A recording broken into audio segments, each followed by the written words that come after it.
D'accord, plongeons directement dans le vif du sujet. Bienvenue dans cette analyse où l'on va décrypter ensemble comment l'intelligence artificielle conversationnelle est littéralement en train de métamorphoser la gestion des cliniques. Aujourd'hui, on met un coup de projecteur sur une plateforme hyper intéressante qui s'appelle Joko.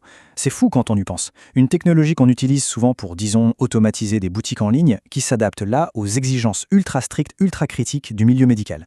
L'idée de ce décryptage, c'est vraiment de comprendre la mécanique derrière tout ça. Comment ce système arrive à faire baisser cette pression monstre qui pèse sur les médecins et les secrétaires, tout en boostant l'accès aux soins pour les patients, et ça, de jour comme de nuit.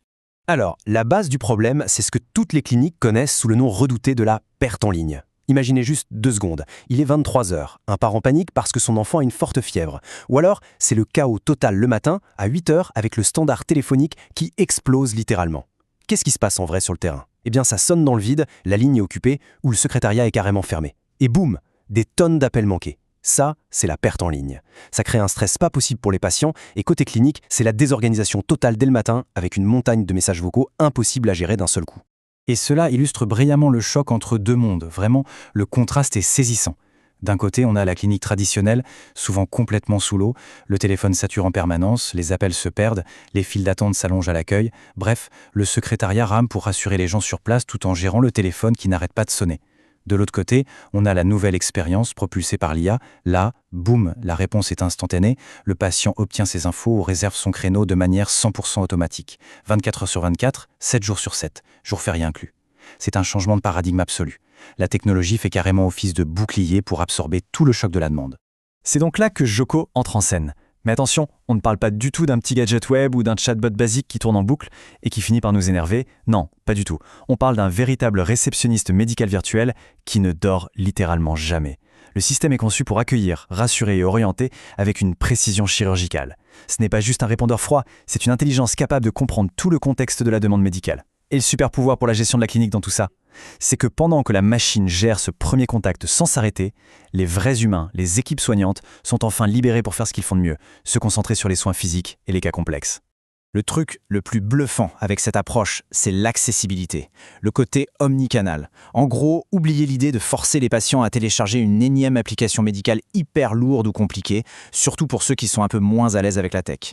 Là, c'est la clinique qui s'invite directement dans les applis qu'on utilise déjà tous les jours, de façon super naturelle. Un petit message sur WhatsApp? Facile. Via Facebook Messenger, directement sur site web de la clinique, ou même par message privé sur Instagram. Tout est unifié.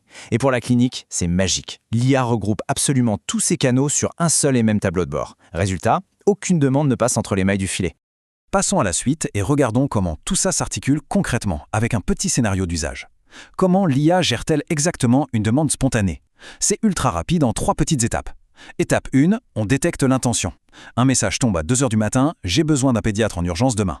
Bim, l'algorithme comprend instantanément le besoin et la spécialité.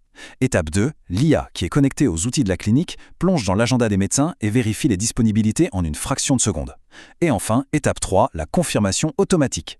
Le système propose un créneau, le patient dit OK et le rendez-vous est bloqué en dur dans le calendrier de la clinique. 0 intervention humaine. C'est d'une efficacité redoutable. Alors là, on le touche à un aspect technique qui change complètement la donne, particulièrement pour l'inclusion et l'accès aux soins, le mode audio. La machine gère à la perfection la reconnaissance et la synthèse vocale, ce qu'on appelle le speech-to-text et le text-to-speech. Concrètement, ça veut dire quoi? Si quelqu'un ne sait pas lire ou préfère tout simplement parler à l'oral, il envoie une note vocale sur WhatsApp ou Telegram. L'IA écoute l'audio, détecte toute seule la langue parlée, que ce soit du Wolof, du français ou de l'anglais, elle comprend la demande et elle répond vocalement dans cette même langue avec une fluidité dingue. Cette fonctionnalité, elle pulvérise littéralement les barrières de la langue et rend la santé beaucoup plus accessible. Bien sûr, quand on déploie une machine pareille, il faut regarder les chiffres du retour sur investissement. Et les preuves sont là. Tenez-vous bien, on est sur 85% de résolution automatisée. Ça veut dire que l'immense majorité des questions super chronophages du quotidien, vous savez, à quelle heure vous ouvrez, comment on vient, ou les prises de rendez-vous simples, tout ça est géré de A à Z par l'IA. La conséquence directe, le temps passé au support téléphonique et à l'administration s'effondre de 45%.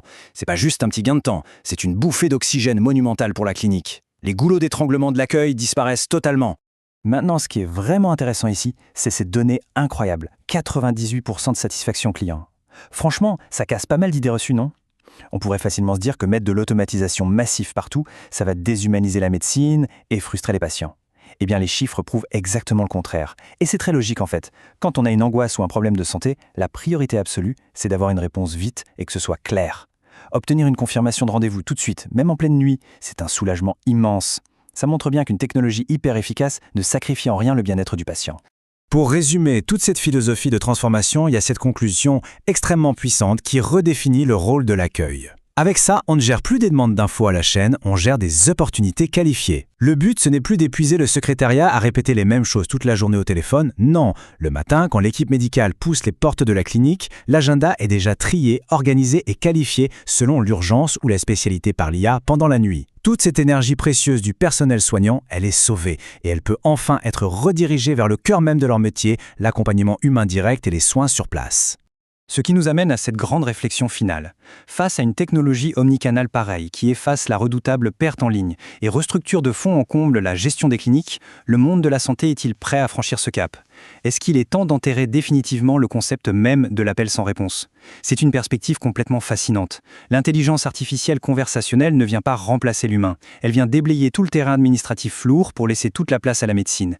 Franchement, ça donne sérieusement envie d'explorer ces outils dès aujourd'hui pour repenser totalement l'accueil médical de demain. Allez, c'est tout pour cette analyse. Merci d'avoir suivi ce décryptage.